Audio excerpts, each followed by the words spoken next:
చూస్తుంటేనే ఎంత టెంప్టింగ్‌గా ఉన్నాయి కదా! అసలు చాక్లెట్స్ అండి ఇవి. సో, ఇంత హెల్తీ వేలో చాక్లెట్స్ చేసుకోవచ్చని ముందే తెలిసుంటే అసలు అస్సలు ఆగేదాన్ని కాదు. ఎప్పటినుండో స్టార్ట్ పెట్టేసి చేసేసేదాన్ని. సో, లేట్‌గా తెలిసింది. But it's okay. ఇప్పుడు కూడా ఏం మించిపోయింది లేదు. మన వచ్చేసిన వంట కాబట్టి సో, ఈజీగా చేసేసుకోవచ్చు. నా ఛానల్‌ని ప్లీజ్ సబ్స్క్రైబ్ చేసుకోండి, షేర్ చేయండి, లైక్ చేయండి, కామెంట్ చేయండి. సో, ఇప్పుడు ముందుగా ఈ చాక్లెట్స్‌కి ఇంత హెల్తీ వేలో ఈ చాక్లెట్స్‌కి కావాల్సినవేంటంటే డేట్స్, ఇంకా జీడిపప్పు, బాదం పప్పు, పిస్తా, ఇలా వాల్‌నట్స్, ఇలా మీ దగ్గర ఏవుంటే అవి. మాక్సిమం ఒక 3, 4 వేసుకోవడానికి ట్రై చేయండి. ఇంకా మిలాన్ సీడ్స్, పంప్కిన్ సీడ్స్ కూడా నేను ఉన్నాయి కాబట్టే వేస్తున్నాను. కంపల్సరీ తెచ్చుకోవాలి, కంపల్సరీ వేసుకోవాలని కాదు. కాజు, బాదం ఉన్నా కూడా సరిపోతుంది. సో, వీటినైతే ముందుగా ఇలా చిన్నలుగా కట్ చేసేసుకోవాలనమాట. ఎందుకంటే మనకు చాక్లెట్‌లో నార్మల్‌గా బయట కొని తినే చాక్లెట్స్‌లో ఎలా అయితే తగులుతుంటాయో మనం తింటుంటే, నములుతుంటే, సో, అలా రావడానికి చిన్నలుగా కట్ చేసుకోవచ్చు. సో, చిన్నగా మంచిగా ఇలా కట్ చేసేసుకోవాలనమాట అన్నిటిని ప్రాపర్‌గా. అసలు చాలా టేస్టీ ఉంది.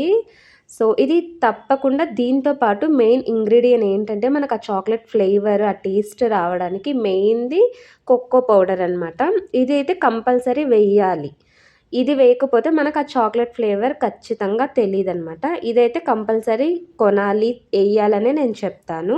మిగతావన్నీ కూడా జీడిపప్పు, బాదం పప్పు, అసలు ఒట్టి జీడిపప్పు ఉన్నా సరిపోతది. లేదా ఉట్టి బాదం పప్పు ఉన్నా చాలు గానీ, కోకో పౌడర్ మాత్రం కంపల్సరీ ఉండాలని నేనైతే చెప్తాను. సో, ఖచ్చితంగా కోకో పౌడర్ అయితే ఉండాలి. ఒక 4, 5 ఇంగ్రీడియెంట్స్ అంతేనండి. రెగ్యులర్‌గా మనం తిని వాడేటివే ఇంట్లో. ఇవి ఉంటే చాలు మనకి డెలీషియస్, సో టేస్టీ అనమాట. అవైతే రెడీ అయిపోతాయి చాక్లెట్స్. పిల్లలకైతే చాలా నచ్చుతాయన్నమాట. సో, ఫ్రిడ్జ్ ఉన్నవాళ్ళు ఫ్రిడ్జ్‌లో స్టోర్ చేసుకుంటే మాత్రం చాలా డేస్ దాకానే వస్తుంది. సో, మంచిగా తినొచ్చు. మనకు ఆ గట్టిదనం అంటారు కదా! ఫ ఇప్పుడు డేట్స్ ఇవన్నీ అనగానే మెత్తగా ఉంటుంది. సో, ఫ్రిడ్జ్‌లో పెట్టేసామనుకోండి చాక్లెట్ లాగానే ఆ గట్టిగా కరకరలాడుతూ ఉంటుందనమాట. కరకరలాడంటే కట్ అని వస్తది కదా! చాక్లెట్ గట్టిగా. సో, అలా వస్తుంది అని చెప్పనమాట. సో, అవన్నీ కట్ చేసేసుకున్న తర్వాత ప్రాపర్‌గా ఇవేమి నెయ్యిలో వేంపాల్సిన పనేం లేదండి. జీడిపప్పు, బాదం పప్పు జస్ట్ ఎలా మన దగ్గరైతే ఎలా అయితే ఉన్నాయో అలానే కట్ చేసేసుకోవడమే. సో, ఇంకా ఇక్కడ డేట్స్ విషయానికొస్తే ఫస్ట్ వీటన్నిటిని ప్రాపర్‌గా వాష్ చేసేసుకొని క్లీన్‌గా తడి ఏమీ లేకుండా తుడిచేసుకోండి. లేదా ఈ డేట్స్ మనం తీసుకున్న డేట్స్ చాలా ఫ్రెష్‌వి చాలా బావుంటాయి అనుకున్నట్లయితే, క్లీన్‌గా మంచిగుంటాయి అనుకున్నట్లయితే వాష్ చేయాల్సిన పనేం లేదు. మంచిగా క్లాత్ తోటి తుడుచుకుంటే సరిపోతది. సో, వీటికిప్పుడు మనం ఏం చేద్దామంటే మంచిగా సీడ్స్ అన్నీ తీసేయాలనమాట. సీడ్స్ అన్నీ సెపరేట్ చేసేసుకోవాలి డేట్స్ అన్నిటికి. సో, ఇదన్నమాట. మంచిగా డేట్స్ అన్నిటికి ఆహ్, గింజలైతే తీసేసుకొని సెపరేట్ చేసేసుకోవాలి. సో, ఇక్కడ నేను ఒక ఇంగ్రీడియెంట్ అయితే చూపించలేదు. కోకోనట్ క్రమ్స్ అంటారు కదా! అవన్నమాట. అంటే కొబ్బరి పొడి, ఎండు కొబ్బరి పొడనమాట. సో, లాస్ట్‌లో దాన్ని ఎలా వాడాననేది లాస్ట్‌లో అయితే చూడండి. వీడియో లాస్ట్‌లో ఖచ్చితంగా వస్తుంది. దాన్ని ఎలా యూజ్ చేశానని చెప్పి. సో, మంచిగా ఇవంతా గింజలు తీసేసుకున్న తర్వాత జస్ట్ ఒక 2, 3 టైమ్స్ మిక్సీ పట్టేసామంటే జస్ట్ ఒక 2, 3 టైమ్స్ ఆన్ చేసి ఆఫ్ చేసేసామంటే మంచిగా ఇదంతా పేస్ట్ లాగా అయిపోతదనమాట. సో, మంచిగా ఇలా పేస్ట్ అయిపోయింది కదా! ఇక్కడనే మనకి మెయిన్ ప్రాసెస్ అనమాట. ఇప్పుడు అసలైన టాస్క్ అనమాట. చాలా గట్టిగా ఉంటుందసలు. నేను ఇంత గట్టిగా వస్తుందని అస్సలు అనుకోలేదు.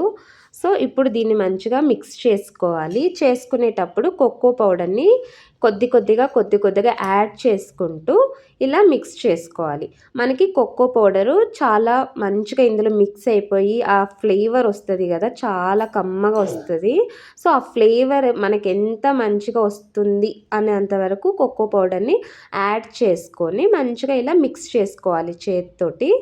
సో, చాలా బాగుంటుంది. ఇలా మంచిగా మిక్స్ చేసుకున్న తర్వాత దీన్నైతే మనం 1, 2 సార్లు అంటే అయిపోతుందిలే అంతే కదా! అలా ఏం కాదు. చాలా మిక్స్ చేసుకోవాలండి. ఎందుకంటే హ్యాండ్స్ తోటి ఎంత బాగా కలుపుకొని మొత్తం మిక్స్ చేసుకుంటూ బాగా లోపల నుండి మొత్తం అంతా అలా సెట్ చేసుకుంటుంటేనే ఇది టేస్ట్ అనేది మంచిగా ఎక్కువ బాగా వస్తుందనమాట. సో ఏదో 1, 2 టైమ్స్ అలా అనేసి వదిలేసేదానికి అయ్యేలేదు. సో చాలా సేపు మంచిగా కలుపుకోవాలి. ఇప్పుడు మనం చపాతీ పిండిని ఎంత మంచిగా కలుపుకుంటే అంత టేస్ట్ వస్తుందంటారు కదా! అలా అనమాట.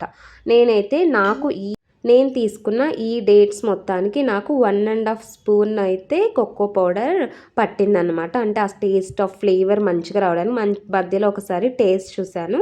చాలా బాగుండే. అలా టేస్ట్ చూసి కూడా ఇంకా కావాలంటే కూడా మనం యాడ్ చేసుకోవచ్చు అనమాట. సో మంచిగా ఇలా మిక్స్ చేసేసాం కదా! ఇప్పుడు దీన్ని ప్రాపర్గా ఇలా హ్యాండ్ తోటి మనకు ఎలా షేప్ కావాలంటే అలా చేసుకోవచ్చు యాక్చువల్లీ. నేనైతే సింపుల్గానే చేసేస్తున్నాను. ఇంకా హార్ట్, స్టార్ అలా ఏమీ షేప్ అయితే చెయ్యట్లేదు. నార్మల్గా చేసేస్తున్నాను చూడండి. సో ఇప్పుడు కోకోనట్ క్రమ్స్ అయితే తీసుకొని ఇక్కడ వేసేసుకున్నా కదా! సో దీన్ని మొత్తం దీంట్లో ఇలా చుట్టేసుకుంటూ మంచిగా దీన్ని ఒక ప్రాపర్ రౌండ్గా వచ్చేటట్టు అయితే చేసేసుకోవాలి. ఇలా ఎండు కొబ్బరి పొడిని ఇలా యూస్ చేయొచ్చు. లేకపోతే మన దగ్గర సిల్వర్ షీట్ అంటారు కదా! స్వీట్స్ మీదకి వేస్తుంటాం. సో దాన్ని కూడా ఇలా దీనికి ఫైనల్ టచ్‌గా చుట్టూ ఇలా వేయడానికి యూజ్ చేయొచ్చండి. ఇవి ఇష్టపడని వాళ్ళు, కొబ్బరి పొడి ఇష్టపడని వాళ్ళు సిల్వర్ పేపర్‌నైతే వాడుకోవచ్చనమాట. సో ఫైనల్‌గా ఇలా అయిపోయింది కదా! సో దీన్ని ప్రాపర్‌గా ఇలా కట్ చేసేసుకోవడమే. చెప్పాను కదా! షేప్స్ కావాలంటే షేప్స్‌లో మౌల్డ్స్ ఉంటాయి కదా! వాటిల్లో వేసుకొని మనం షేప్స్ లాగా చేసుకోవచ్చు హ్యాండ్ తోటి. లేకపోతే సింపుల్‌గా అంటే ఇలా కూడా చేసేసుకోవచ్చు. చాలా నచ్చుతాయి పిల్లలకి. ఈ కోకో పౌడర్ వేయడం వల్లనే దీనికి ఎక్కువ టేస్ట్ అనమాట. అంటే చాక్లెట్ టేస్ట్, ఎక్కువ టేస్ట్ అంటే చాక్లెట్స్ టేస్ట్ వచ్చేది దానివల్లే అనమాట. కోకో పౌడర్ వల్ల. చూడండి చాలా బాగున్నాయి. ఇప్పుడేదో మెత్తగా ఉంటాయి గానీ, మెత్తగా కూడా చాలా గట్టిగానే అయిపోయినాయి ఇప్పటికి. మనం కలిపి కోకో పౌడర్ అంతా యూజ్ చేసాం కాబట్టి. సో ఇంకా ఫ్రిడ్జ్‌లో పెట్టేసుకున్నామనుకో మంచిగా గట్టిగా రియల్ చాక్లెట్ ఉంటుంది కదా! అది ఎలా అయితే ఉంటుందో బయట కొనే చాక్లెట్ సో సేమ్ అలానే అవుతుంది ఫ్రిడ్జ్‌లో అయితే మనం స్టోర్ చేసినట్లయితే.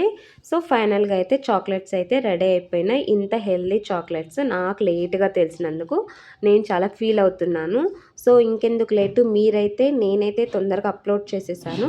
ఈ వీడియో చూసి మీరు కూడా ఖచ్చితంగా ట్రై చేయండి. చాలా నచ్చుతాయి మీ పిల్లలకైతే.